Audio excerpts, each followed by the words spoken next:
Was this effort by Australia and other countries worthwhile?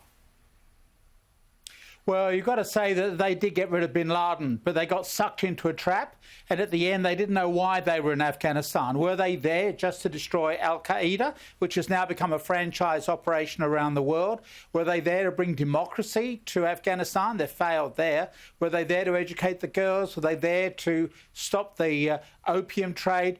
The goals all the way through. The Washington Post has got on its website an amazing tranche of documents from within the United States government. The people who compiled those documents never expected them to be in the public domain. But it just shows that so many people who served in Afghanistan didn't know what the big game was. And so I think it's been a very tragic 20 years. May I just correct you when you said the war's over? No, it's not. It began in 1979 when the then Soviet Union invaded. The Americans picked it up a little later. And when the Americans pull out, the war is going to continue. Al-Qaeda, well, you could say the Americans have been defeated. Yep. Al-Qaeda haven't won. And in fact, you've got a number of countries around Afghanistan who will also step up their involvement. India, Pakistan, even China. As I said, the war is over, at least the foreign involvement, and you're right, some of these other countries... For the Americans. Well, yeah, the Americans and the Australians and the NATO countries.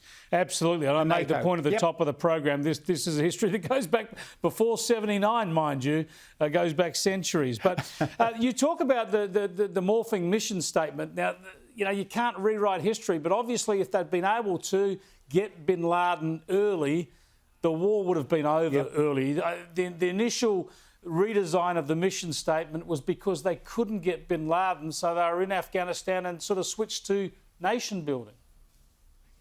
That's right. And of course, bin Laden went to Pakistan, retiring just down the road from the military academy. So bin Laden was no longer in the country and the Al-Qaeda remained. Now, what's going to happen is Al-Qaeda, I agree, has been degraded, but it hasn't been destroyed. It is now a franchise operation competing with Islamic State. Most recently, we've seen Islamic State attacks in Mozambique, so we're now talking about East Africa. So this is like a cancer, which is just spreading out around the world. So this is going to be a real challenge for the Americans in the sense that, OK, they've beaten Al-Qaeda.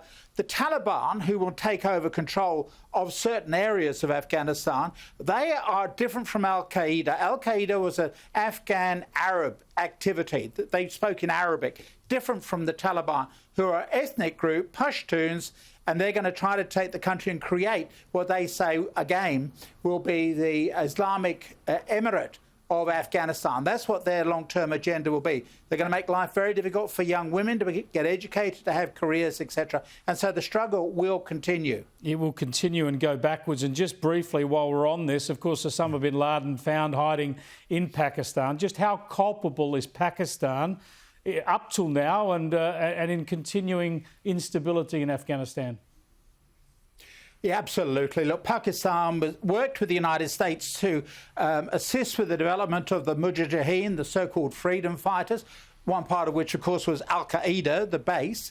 And Pakistan has played a double game all the way along. In other words, that they claim to be fighting the Taliban, etc., but they also helped create it. They've continued to arm it. And as I say, gave sanctuary to Osama bin Laden, the leader of Al-Qaeda. So the Pakistanis have played a double game, and they will continue to struggle in that area. OK, some of the foreigners are going to pull out, but that struggle will continue. Yeah, sad but true. Thanks so much for joining us, Keith. Always good to talk.